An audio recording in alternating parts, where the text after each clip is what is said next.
A multifaceted issue that challenges both religious and ethical views, City Council realizes that this decision holds a lot of weight on the community. Election code is approximately 24 pages long, and with each ticket totaling up to 60 or 70 potential candidates, it makes it easy to slip up. With the increase in fees, some students and faculty believe the new improvements will be a slam dunk. During the high stress of finals time, students find themselves choosing this over this.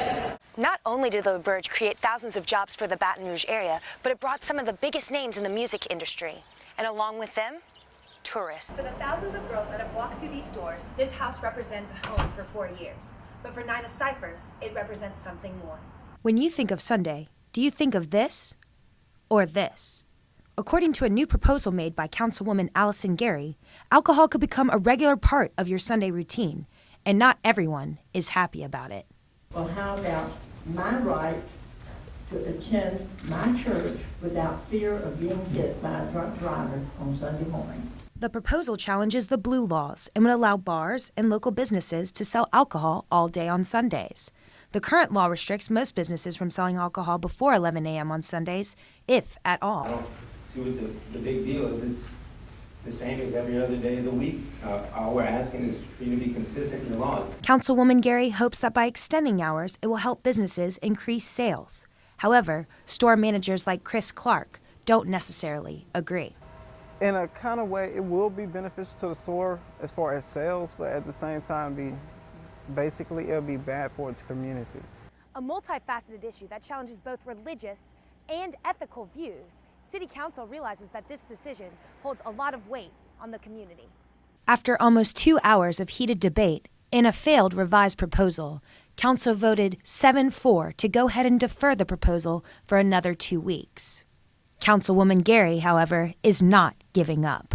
Obviously, I'm gonna, make a motion to approve this in any way I can get this thing done. City Council is set to meet again on October 24th, where they are expected to finally come to a decision on this very controversial issue. For Tiger TV, I'm Ashley Amoss. Food, food, and more food. As students hit the books, they find they are also increasing how much food they consume. And unfortunately, it's not the healthy kind. During the high stress of finals time, students find themselves choosing this over this. Convenience becomes key for students during this busy week. And for students like Lindsay Hazel, healthy eating is no longer a priority. I don't have time to cook. I don't have time to go eat healthy. It's what can I drive through? What can I go get at Outtakes? Health professionals also believe that stress and the need for comfort food play a vital role in why students eat poorly during this time of year. Nutrition experts assure students that healthy options are out there if they are willing to look. Most foods that are good for you don't take very long to prepare.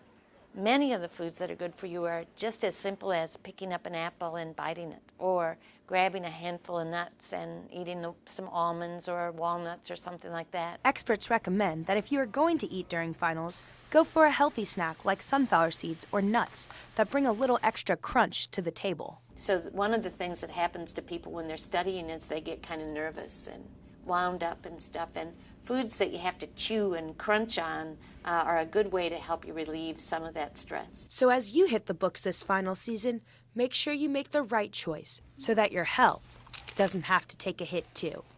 This is Ashley Amoss reporting for 3102 News. The UREC was designed in the 1980s and made its debut in 1992. Currently ranked last in the SEC and in Louisiana, the UREC will celebrate its 22nd birthday next year. A fee-driven entity, the national average for student recreational space is 9 square feet per student. Currently, LSU has 4 square feet per student, making it the smallest in not only Louisiana, but the SEC. By raising student cost, the LSU UREC staff hopes to expand facilities to compete with top-tier universities. They look to add a leisure pool, more basketball courts, and a larger cardio and weight room area. With the increase in fees, some students and faculty believe the new improvements will be a slam dunk. I think it would be worth the increase in fees, and I think most other students feel the same way. At $200 a semester, it's about $40 a month. So students are already telling us they're paying the $65 a semester to use the rec or not use it because it's so crowded. And then they go to Spectrum or they go to Max Fitness and they're paying anywhere from $20 to $40 more a month. Although some students are looking forward to the improvements being made on the UREC, not everyone is on board. I think $200 is asking a bit much. And especially some students might have to pay it only to be here another year or so. For now, the UREC hopes to open its doors to the possibility of a better future and close the doors on its past. This has been Ashley Amos reporting for 3102 News. Two worlds, two unlikely friends, brought together under one roof. Nina Cyphers and Enrique Ricky Kalunga might not come from the same background or even speak the same language, but for those on the outside looking in, you'd never know it.